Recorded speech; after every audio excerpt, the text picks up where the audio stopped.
Hey, my name is Justin Case, and I probably have said it in the last few videos, and I'll say it again. I'm at ETH Denver, specifically here. I am at the real world event for IOTEX, and I'm here with Will from EnviroBLOQ, and you've seen him before. I had a video last year where we met up and we sort of talked about what was going on. I will tell you, at that time, I was really excited. I thought we were going to be moving over to this Sense Cap over here, so I didn't get a Pebble. But I have one now, and I will let you know how it goes later on. But let's just talk about the biz and what's going on right now with EnviroBLOQ. Yeah, so since we caught up last year, we're just under 500 homes online across 43 countries, so very excited about that. Okay. Still in full bootstrapping mode. No VC help, anything like that. Just been still rewarding users from our IOTEX tokens, earning as a node there. And we are very, very close to launching our EBLOQ token. So awesome. Finally coming out. Yeah. So that's going to enable us to really scale, open up our user base, and so go from there. Before you are, or you still are rewarding people with the IOTEX token, and you're going to be switching over, or is it an add-on? It will be transitioning over to the EBLOQ token. Okay. Okay. So we're going to be releasing details on like a dual mining period. So it's not a cold force over on the change there, but that is the long-term transition. So how many users do you have now? You said it was 500 back then. What is it now? Yeah, so registered devices, we're at 720. Active daily devices, that's where the active homes, we're at 500. Yeah. Okay. Oh, you now are at 500. Active daily, yeah. Okay. I think when we talked last, it was probably registered devices that I told you. Okay. I honestly, it's been a year. I don't remember. What I am curious about, so here it is right here. We just show people. Here's the Pebble. So for those of you who are not familiar, let's just talk about it from what we haven't talked about now, which is what it is, what it's for. So go ahead. So this is the IOTEX Pebble. IOTEX designed this as their proof of concept device. It's a sensor-rich, tamper-proof hardware.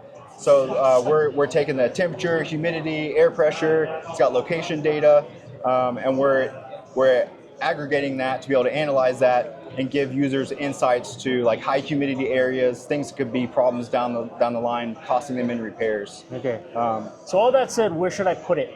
So anywhere you want that you want to study and that's accessible. So we've got a lot of people that want to study their attics because they know that their utility bills are pretty high from cooling. Right. Or know what the temperature is, yeah, the humidity like is that. up there. A lot of people have these in their living rooms, bathrooms, basements, laundry rooms. Really, we suggested high humidity areas that are conducive for mold. That's an easy prevention. So maybe putting it in a basement might be a good idea? Exactly. Okay. We don't have basements in Texas, but fair enough, a lot of our users do. Why don't you have basements in Texas? I hear it's from the limestone. Really? Okay. Interesting. No, it's just not economical. I mean, I know why in California, I know why in Florida, but yeah, that was a new one to me. I did not know that. I know if you pay enough, you can put a basement in. So. We love basements out here in Denver. Because it doesn't have a basement, I'm shocked. I wish I had one. Yeah. That being said, my one curiosity about this, do I normally leave it plugged in? Yep, it has to stay plugged in. The battery only lasts like 24 hours, so it does need to stay plugged in all the time. Okay. And we really want you to just set it and forget it. And it doesn't use Wi-Fi, huh? It does not use Wi-Fi. It uses the Once IoT SIM card. Okay. So it is one extra step you have to take with this. But that's one step we're excited not to have to take with our next device. Right. It's the IoT SIM card that you should be getting with this? Yeah, so it's IoT SIM, IoT cellular SIM, and there's a few different providers for that. Okay. The one we prefer and suggest the most is from One NCE. There's some like hologram out there, some users like as well. Okay. And kind of depends on which region you're in. Do you have links to it on your website so people know how to find it? All right, very, very cool. Why? I gotta ask, why didn't you make this Wi-Fi? Well, we didn't design this. IOTEX designed this. So blame them. Blame them. But I know that they were originally designing it for like vehicle fleet monitoring, things that weren't going to be stationary in a home with a Wi-Fi network. So got it. They wanted to be versatile. It just seemed to me that you are trying to get data about houses. Yep. So, and it has to be plugged in, as you said. Yep. So. Yep. Well, that's why we're excited about life beyond the Pebble and not needing that SIM card. So as we're saying that, last year we had talked about using this instead, this from Seed Studio, right? The sense cap indicator. Yep. Yeah, so there's been a couple things we've been waiting on this. IOTEX and Seed have integrated the IOIDs in the background with the tech stack, so that's finished. The next thing is really just waiting on our token to launch so we can expand and explode with this new hardware. Okay. Here, in case you haven't seen it, there it is for you. I was hoping I was going to get one. I did not get one of these either because I was waiting for you to announce. Yep. And I just thought that would happen. When you do announce things, do you use Discord? What do you use? So we're in the process of building out our Discord. We don't have one yet. But right now it's all through X and Telegram. Okay, X and Telegram. So what do you currently do with this data? Like who's currently getting this data from you, or do you have?